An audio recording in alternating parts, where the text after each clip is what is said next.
was more or less brought to its knees. People would not transfer goods from one country to another because we were in lockdown. But even internally here, the factories are producing a few things like maize flour, cement. You either had to keep workers, remember what the president kept saying? You either had to keep workers at the factory, which most companies would not manage because of the costs, or what do you have to do? You had to either scale down by cutting off a number of workers so that some go home, and that's what mostly happened.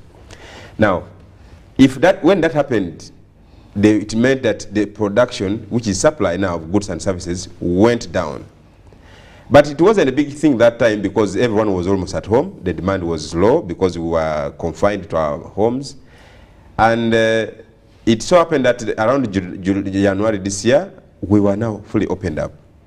Everyone was set loose. We went and started demanding, buying, going to the beaches. We were buying this and that. But remember also, that's the same time when schools were allowed to open. So cement, high demand, because every school wanted cement to either refurbish their school or as a requirement, every child had to go with cement, so that's high demand.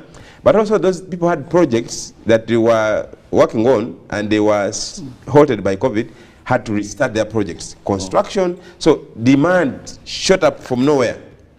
Everyone now started demanding. Those who had that have projects start again, schools start again. Those that are constructing schools, at my neighborhood there was a school that was being constructed, they start again. So demand shot up. Okay. People had money in the banks, awaiting what was next. So there are those who are saying, hey, Nalim food day, let me go and happen. There are those who are saying, oh, my house, they stopped constructing because they couldn't move. Now they started constructing. So demand just shot up from nowhere. But remember, as demand was shooting up, what was the issue?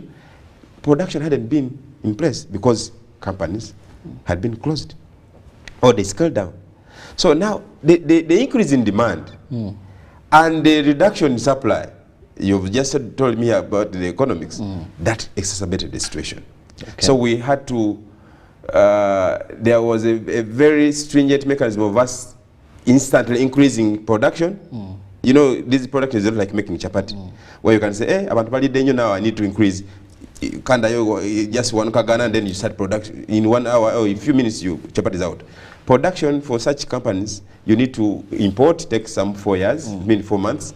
Then goods imports come here, the raw materials, then start production. So it takes like a year.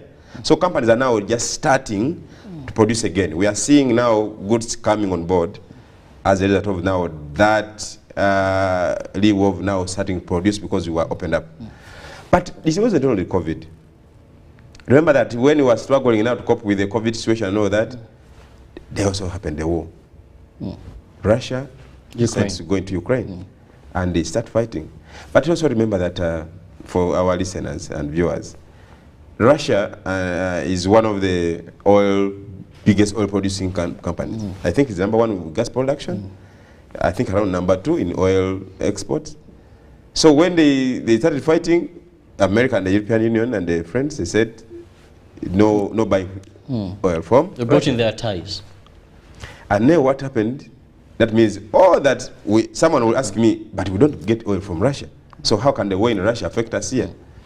Yes, we don't buy oil from Russia, but if you close the tap where we get most water, what happens? We shall all turn our eyes to where there is now water. So the demand definitely goes high for the available oil producing companies. So now all the eyes turn to Kuwait, where we get our oil, Saudi Arabia. So now the demand went high, and like you said, when the demand is higher, the prices go higher. That's where our fuel products started going higher because of the demand. Now, but also, that's now factor #2. Again, the Baganda keeps saying that we also had drought. I keep telling you, I come from the east. I'm a farmer. The rice fields we used to have completely were ravaged by the drought. So imagine we are struggling, high demand because everyone has been released from lockdown. There is a war, so goods are not coming in so easily because of the disruption in global supply chain route. But also now we have drought, which also kills our little production locally that we used to have. Now, what do you expect with goods? They get scarce and then prices go higher. Those are mainly the three factors that caused. Why sure, if my memory serves me right, I remember in August, that was last year, the central bank, then you increased the CBR, that is the central bank rate, from 9% to 10%. That is in October. Now, what informed this increase? Was it a wise decision given the current situation we've just talked about? First of all, I want to assure you that we have one of the best economists at the bank. So the aspect of wise decision is that one can a little bit be gassed. It was wise, definitely. But also I want to mention to you that we don't sleep and eat from Bank of Uganda. After all we do what we do, we go back home and we go buy from the same shops with other people. We all just get salaries from there, like you do.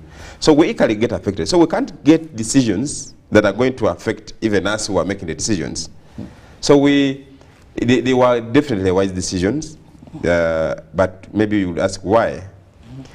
The increase, some people are saying, you define inflation as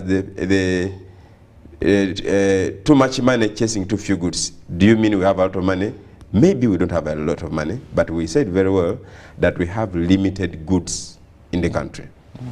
But with inflation, what happens is most countries around the world are struggling with inflation, including America, the European Union countries, the Eurozone. So the best way they fight inflation globally, it's theoretical and also practical, is by increasing the policy rate. CBR is a policy rate. Even in US and other countries have their policy rates. So when you increase the policy rate, what are you saying?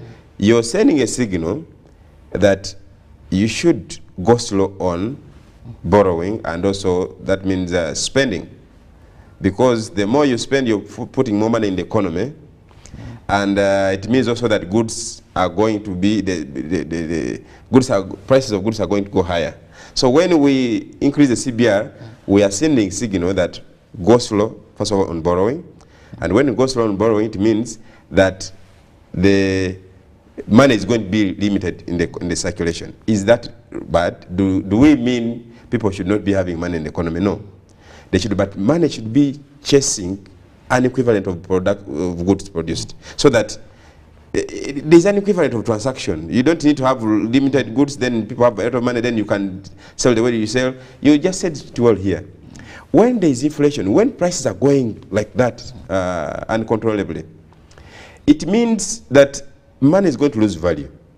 Like you said here, one country, which it is all over. It's Zimbabwe. It is not that you're lying. You need to have money on the wheelbarrow to have a small item from the shop. Once money reaches that extent, you wouldn't want to go and work. Why would you come here? Why would I even come here struggle to explain? And you're going to give me a salary, which salary I cannot even buy a trouser. So inflation is, the effect of inflation is that people stop seeing the value in money, and therefore they even stop offering their labor. There's no way you can take someone in a factory to work. So in the end, it gets exacerbated. It gets worse, because instead of employing more people to produce more goods in the factory, people will shun work because the money they are supposed to get and buy goods has no value. So we tend to control as a pain. It's painful, but it is like medicine. You first get that injection painfully, eventually you'll get to heal and enjoy your life later. So even that explains why we see that government in the first quarter almost nearly released nothing. We saw also delayed salaries, and I remember the Secretary to the Treasury, the PS there, came out and said this was one of the ways of controlling inflation. Even our Deputy Governor yesterday was in Parliament with the team, and he mentioned this, said it wasn't entirely the reason, but it's one of the ways to help, because fighting inflation requires, whereas as Bank of Uganda we are the ultimate, we are the lead, it requires even other actions. For example, if it's about agriculture, that we don't have enough food, so food inflation is going higher, you would need Minister of Finance also to maybe subsidize on maybe fertilizers so that people can grow more food, maybe irrigation, buy irrigation equipment so that people can Even when there is drought like we suffered, people can irrigate, and then we always constantly have food. Yeah, now a bunch of matoke 35, 50. You see, so fighting inflation requires a number of approaches, multifaceted approach, so that everyone can, where you can, including yourself, where you are. It takes you, so when we send a signal at 10% now, CBR, we're also telling you, go, don't overspend. You know how people come and spend. You're having a wedding, lavishly spending 40 million, you know, and eventually you're going to borrow, and maybe even that money is borrowed. So when we send that signal, we're not only saying that now Bank of Uganda is going to do this. So when people ask us, and do you think this is going to work? It works with even your input. Control. And then when we say we have now reduced, we are telling you, you also expand your avenues to production. We are telling you, we want to expand the economy, so go ahead. So we work better with your expectations, and once your expectations are anchored towards our decisions, then inflation is well fought. But I wanted to mention that our increase of CBR, is it because people have a lot of money, so want the money to reduce? It may not necessarily be that people have a lot of money. But see, this policy rate is what most countries use to fight inflation. So when America is also struggling with inflation, they increase their policy rate. When they increase their policy rate, that means all other interest rates are going to follow. So even interest rates on bonds is going to go higher, treasury bills is going to go higher, including interest rates in the banks where people borrow money from. So when in America and other countries where we invest our money, even Uganda, we also invest our foreign reserves. So when they increase their interest rates through their policy rate, that means investors will want to take their money to that country which has increased interest rates. And what happens? It means the exchange rate will be stronger. That country. So if America increases interest rate, which they have done now, their policy rate, it means people who also invested here, our investors here, will get money from our economy and take it back to where? To the United States. Where the interest rates are more higher. So to prohibit them from taking the money from here, we also had a little bit to increase the CBR, so that even the bond rates, the interest on bond is also higher, so that those who are here set their money here. But all those who are in America and they are seeing our interest rate is higher than theirs, or in a country, in a Eurozone country, or in another country, they will bring money here to invest in our treasury bills and bonds. And when they bring money, what do they bring? They bring dollars. But we invest our treasury bonds and bills in shillings. So when they bring dollars here, they will need to change the dollars into shillings. And that means that will support our exchange rate. What is the benefit of a better exchange rate, a stable exchange rate, a low and stable exchange rate? It means that, you remember we are a net importer. It means that those who are going to China and other countries to import goods here and sell to you and me are going to find a low and stable exchange rate. So that means they will favorably buy goods from outside and import a little bit cheaply, and therefore the prices will be also lower. That means our increase of CBR is not necessarily to target your money that it reduces, but also to support importers, import at a low dollar rate, sell here at lower prices, so that it also helps to fight what we call imported inflation. Viceroy, that well explained, and I'm not arguing with it. Yes. But you see, inflation is projected to increase in the next month. Yes. Now, if we keep on increasing the CBR, and these tougher times to Ugandans per se, because as we speak currently, some are being put out of business. Yeah. Some are finding it very hard. Should we continue in the interest of importers, treasure bonds? Reality, how many of our population, maybe even in treasure bonds, how many of our population are importers? Don't you think you're failing on your mandate? No, you're right. You're right by saying how many are importers. Actually, we are, if we fold our hands as a way of executing our mandate, because we want to please everyone, you'll blame us later. In fact, you'll be asking that question when I come next and say, what did you do? Why did you allow us to reach here? We don't want you to ask us that question. So we are doing what we are doing now. It's like a doctor. When I take my child to hospital, sometimes you need to hold two hands before you inject. It's not easy. But that injection is what is important for the child. Sometimes mothers even don't want to be there when they're injecting. Because it's painful, you're seeing your child struggling. It's something we are going through, even as we borrow. So it's a struggle. We know it's a struggle. But it's for the benefit. You know where Zimbabwe reached? If you read about Zimbabwe, they reached a moment when they even wanted to introduce a 1 million note. We don't want to reach there. So it might be painful now. We agree. Because even as we are feeling it, don't think we are a difference. But we are doing it for the best of our country, and it's our mandate. Just like a doctor, the mandate is treat. A doctor might even tell you, come for a review. You go for a review, and indeed, that maybe the sickness is not improving anyhow. They will subject you to another set of injections. Not because they want to punish you, but they want you to have a better situation. And I tell you, maybe I've seen people who are taking medicine for almost a year, that you deserve a batch of tablets or injections for a year. Is it because they don't like you? No, it's because they want you to be better to enjoy your life in the future. Even as that's what I do. So we are seeing this in the next between 1 to 2 years. By 2025, we are seeing a better going back to our 5% inflation, where now we shall reduce the CBR. Now we tell you to go and borrow even more, so that we are even now improve our economy when we are out of inflation. So our role is moderation. There is too much money, it's going to reduce, it is going to affect our shilling, value of our shilling. We come in and we use our instruments to moderate that. If it is on the other side, we are seeing that the low blood pressure is low, we also examine and administer adequate treatment that will help you the blood pressure to be, it's like a body system. The economy is like a body system. You keep moderating. Too high blood pressure is not good. You can die, you can collapse. Low blood pressure is not good. So it must always be at equilibrium. It must always be moderated so that your body system can move well. Well, I'm with Waiswa Jonah, who happens to be the head of Public Education Communication Department from Bank of Uganda. Allow me go for a short break now. When I return, we'll still be discussing matters of the economy, inflation. I'm so eager to understand, keeping on increasing the CBR, what does this mean to the borrowers?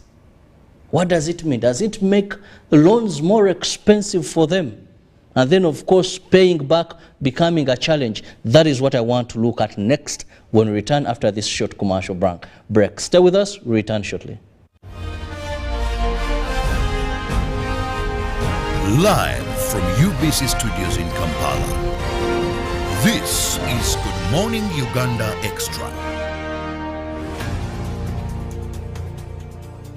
That's right. The Voice is coming to a city near you. From the 21st of October to the 10th of November, you get a chance to showcase your talent. Prepare a 1-minute MP4 video of yourself singing and upload it to thevoice.africa to register.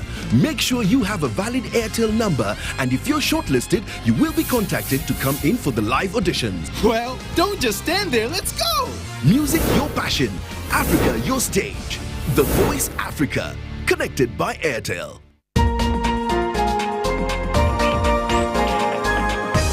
One-on-one with Michael Jordan Lukomwa. A weekly face-to-face conversation focusing on accountability, inspiration, information, and sensitization of the public from the various sources such as inspirational profiles. Having a disability is not inability. Professional guidance. There is no special antiretroviral therapy that is given specifically for discordant couples. And of course, politics. Don't you see anywhere that you would give a credit in the fight against COVID?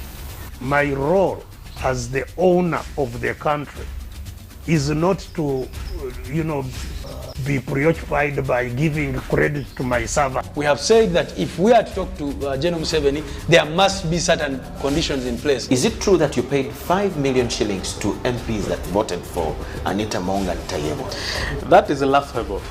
Why would we pay when we have nominated them as SEC? Every party has been represented in Uganda's parliament for 10 years. We only by one MP, you yourself and my daughter, Susan.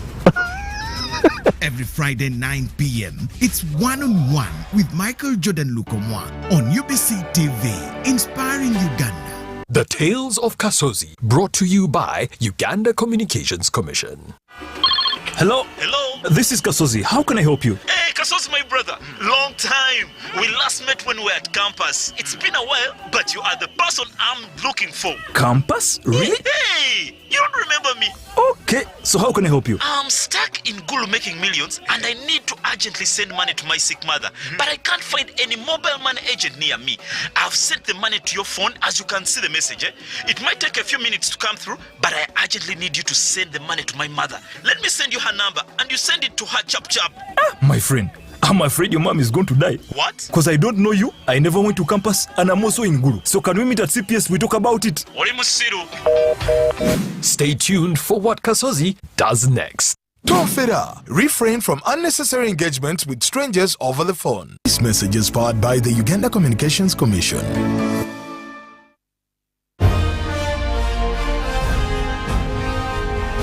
Live from UBC Studios in Kampala.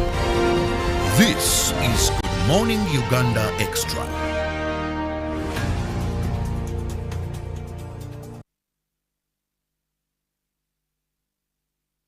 Welcome back from that short commercial break. Thank you so much for keeping it with us here on UBC TV. I'm Robert Cherabonyonyitono, and with me in studios, I have, that is the head of Public Education Communications Department of Bank of Uganda, Waiswa Jonah, with whom we are discussing issues regarding our inflation.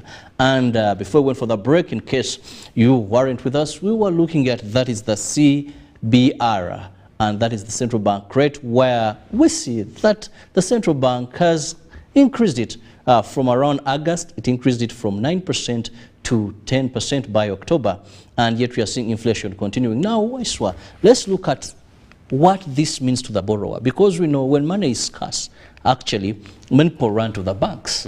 When they find the CBRI, they take high interest loans, which sometimes, because of naivety, they may not even have thought it wise, they later have failed to pay. Yes. And the banks then go and selling property, all these securities. So what does this mean to the borrowers in this country? Thank you so much. Like I indicated before, this CBR is like a treatment. We are trying to treat our economy. We have diagnosed and we got out the problems which I've already indicated, the three. Some problems are external, and in fact most of them are external. We have little to apart from us administering the medicine. So like I indicated again, the medicines, all medicines, doctors will tell us that have effects. So one of the effects of our instrument, the CBR, is that it a little bit curtails or it affects the borrowers. But like I indicated, if we don't act, next time you will ask us what we were doing. But also, the intention is actually that sometimes, especially when in a situation where the money is too much and it doesn't match the production, the intention is to reduce on the borrowing. And maybe what I would advise the borrowers, when you're going to borrow, it will be advisable to read all the documents. We normally give, in the economy, especially for our borrowers, there is what we call the key facts document. You read it, and you need to ring fence your interest rate, because at the time when you're borrowing, you're sure that you are able to pay the installments up the end. So I would advise that you lock your interest rate and say, here, me, I'm ready to read. Apart from when COVID came, where everyone was locked. But if the situations are normal and we are moving as you planned, then you should be able to lock your interest rate and say, I borrowed at 17%, let it be not flexible. It should be fixed at that, so that you are able to plan well. But if you leave it flexible, yes, you can benefit when we reduce the interest rate, the CBR, and then therefore interest rates get lower, and you benefit from the lower interest rate. But if we increase the CBR, we have increased now to fight inflation, then you'll be in trouble, because then they will also increase yours because you never fixed it.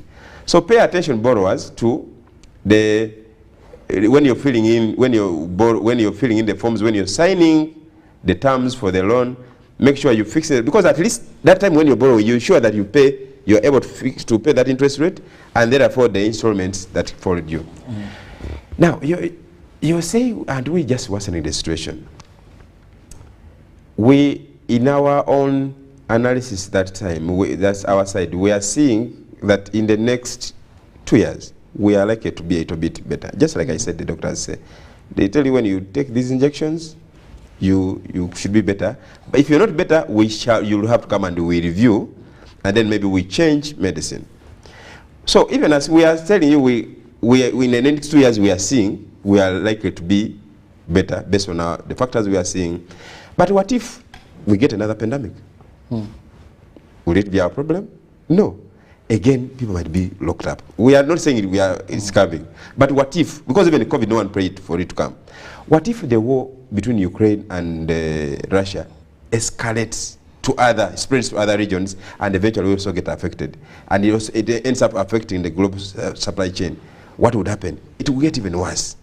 So these are situations I think, these are risks to inflation that we cannot say now that, yeah, we are going to be exactly 100% better, but we can only give you hope that if things go the way they are, that one, people have been vaccinated and are continuing to be vaccinated, therefore COVID lockdown, we don't expect it in the near future.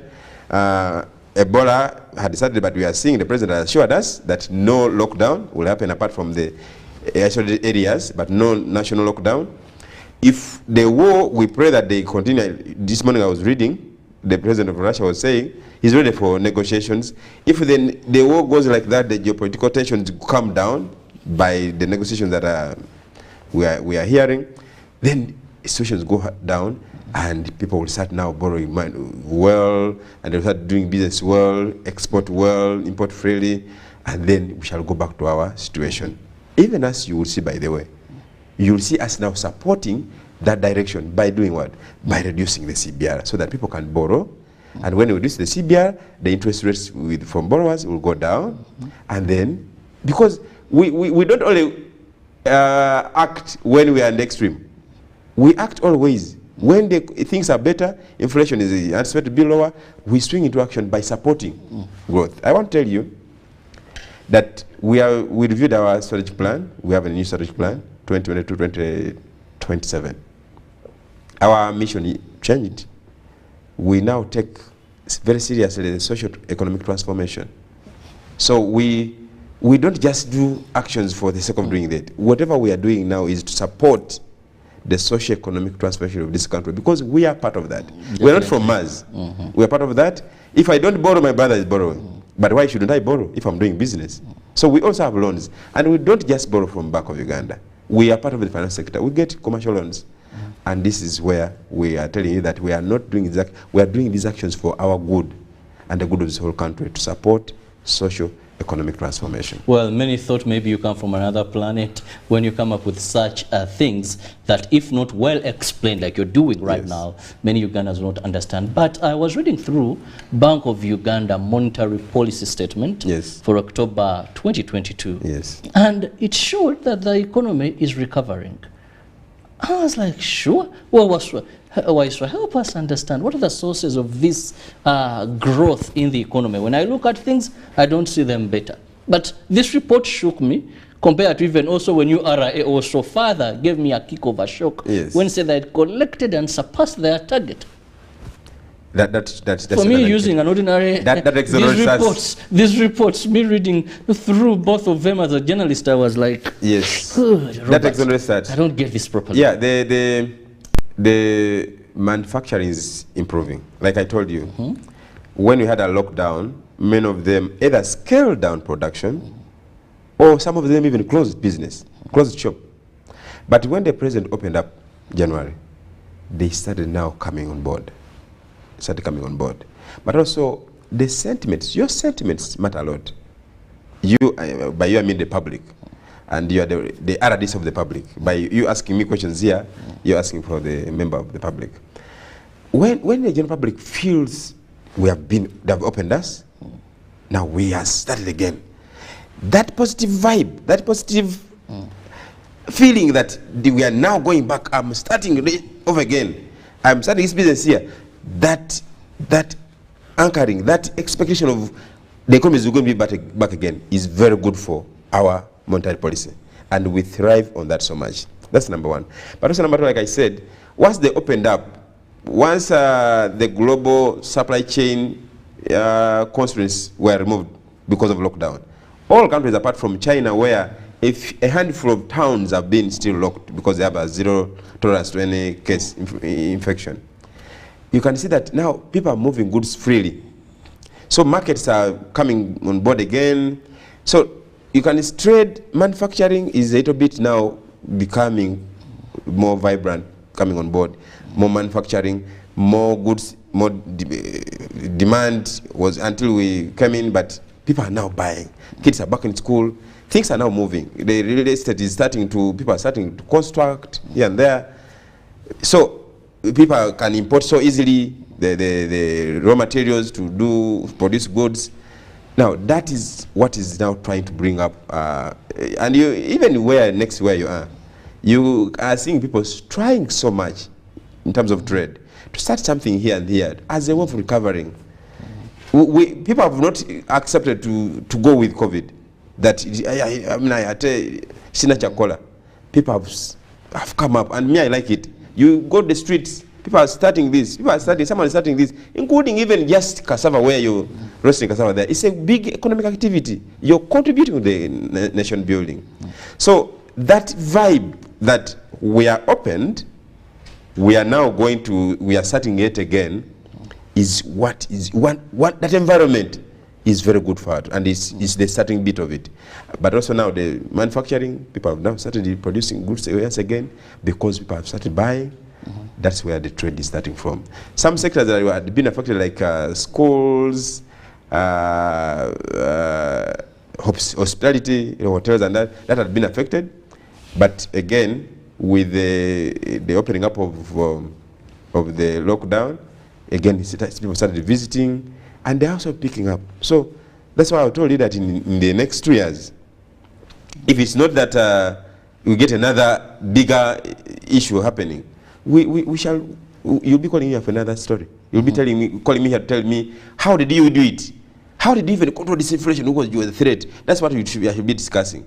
Now you'll stop questioning me for why CBR is so high. Actually, you'll be asking me, why have we reduced? Why so? Well, in the fight against inflation, one of the things I look at is exchange rate. Yes. And I must say, over a time, it seems to have stabilized. Yes. What could be responsible for this trend? Yeah, the stability is what I explained to you. When inflation hit many countries, most central banks now use the policy rates. Most countries increase their policy rates as a way of controlling inflation. So when they increase their policy rates, it means they were attracting capital. The investors go to their countries, and because once the interest rates go higher, CBR goes higher, interest rates go higher, people now find that country as a safe haven for investments. So they take their money there. So even as what we did, one of the reasons, like I said, we increase the CBR is to ensure that our investors, don't find a reason to liquidate their money and take the money back. Because once they do that, it means they are going to sell their either bonds or bills, and they do what? They get shillings, then they get the shillings, because we pay them back in shillings, then they get shillings, they transfer into dollars, and they take the money back. That's what we call capital flight.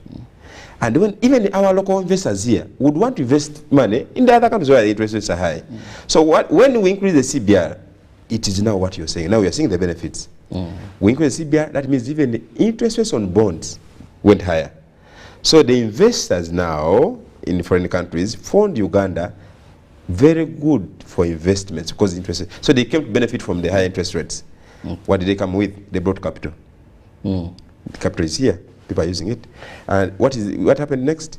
It meant they bring in dollars, change into shillings, and invest in government securities. When they do that, they are giving our shillings embavu. They are giving our shillings a lot of weight. Now, once we have that stable exchange rate, it means that even our people who are going to import, they will import at a reasonable exchange rate, and therefore price our goods here in a better way, in a low way, where people can easily buy without a higher price. Then we shall be avoiding what we call the imported inflation. So, to answer your question, what caused the stability? It's our CBR. So now we are seeing the fruits of CBR.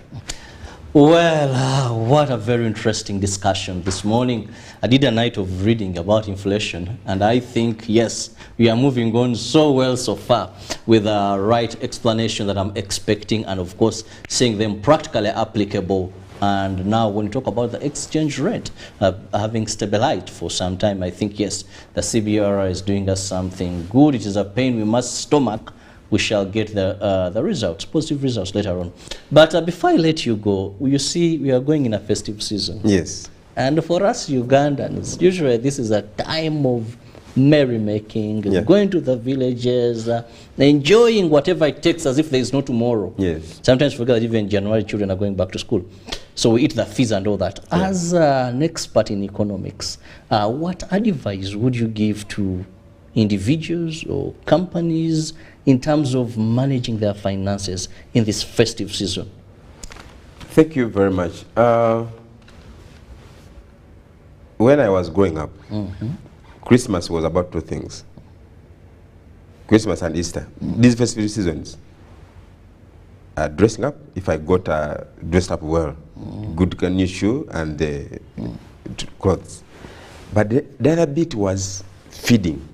If I could afford meat, I grew up in the village, if they would buy a lot of meat and would eat until we are tired. So those two aspects made my life very easy. Dressing up, but also feeding. They brought the meaning of Christmas. That was it. For me, an addition was a Christmas gift, away from the clothes and the food. On Boxing Day, you would go under the Christmas tree. Yes. There's always a present for you to and now that was for a city chap like you. Now me in the village, because I'm straight from where? Yeah, so me, I was in the village. It was the moment eat food, go and sleep. So it matters where you are. Now, for any person who, any living person is a planner. Any person who is living, one, you must be able to save. We work a lot. You work a lot. So when you work a lot and you can't save something that can help you, like now merrymaking now in Christmas. If you don't save, where are you going to get that money? So save a bit, work hard, save a lot, then invest that money. But now, you can't do anything if you don't have a bank account to support you. Saving in your pillow doesn't work better because it's fine, a box fine, but why even a box, someone can come and lift a box and go with it. So save in a place where, one, it will be difficult for you to go and withdraw. Number two, where it will be difficult for someone to come and steal what you have saved because it's your hard-earned money. Now, when you do that, ensure, now those that are coming, especially my friends, which we call Basama, come and check on your account. At Bank of Uganda, our rules say that if an account takes 2 years, nothing is done on it, we shall deactivate it. So when you're coming back, please start with ensuring that your account is reactivated. In case it has been inactive, come and go to your account. I know UBC is everywhere. Please ensure, go to your account, make sure. So in that way, you're also dressing up your account. Dress up your account. Don't only dress up yourself to look good. Make sure you dress up your account. But number two, feed it as well. Like me, I usually like feeding. So feed it in a better way. Some of you are going to get money as a 13th check, bonus. How much of that bonus are you saving? Because it's unexpected. Get a good money there and save. It will also accelerate you in January when you want to pay school fees. So go to your account, reactivate it, don't leave it in limbo. Number two, get a bit of that money. January is longer. Okay, we always say January has 4 months. So to make January have each month as it is always 100 days, save it now. Save money now to push you through January. And once you do that, the economy is going to be. You see, we are saying now that the economy is bad. In January, we shall even still maybe calling it economy. We shall call it something different because even with the economy, we are saying it's difficult. In January, it's going to be even harder if you don't plan now. In fact, you should have planned long ago. But being late is not bad. Start now. Put something in the money you're going to get now, bonus and everything and everything. Even the money you're going to save through business, because usually first vision is a business. Save some money, put there, and laugh in January, because planning will be easy when your account is dressed up and is fed well. I thank you so much. Well, thank you so much for those words of advice. That is wise word. Jonah happens to be Head of Public Education Communication Department of Bank of Uganda. Thank you for your time. Thank you for explaining to Ugandans. I know many people were disturbed by the CBR and wondering why is Bank of Uganda increasing this thing for sure. But he says it's a painful joy that we shall celebrate later on. And you said 2 years, 2025 around there? But it will be gradual. It will be gradual. Yes. Well, we've seen a few signs of improvement, like stabilization of our exchange rate for now. Thank you so much for being part of UBC TV this morning. Thank you so much for waking up with us. Those have sent us feedback in our various segments. Really appreciate that. See you tomorrow. God willing, have a lovely morning. Take care of yourselves and learn to be frugal. Don't just spend. Have priorities when you're spending your money. Good day. God bless you. Live from UBC Studios in Kampala, this is Good Morning Uganda Extra.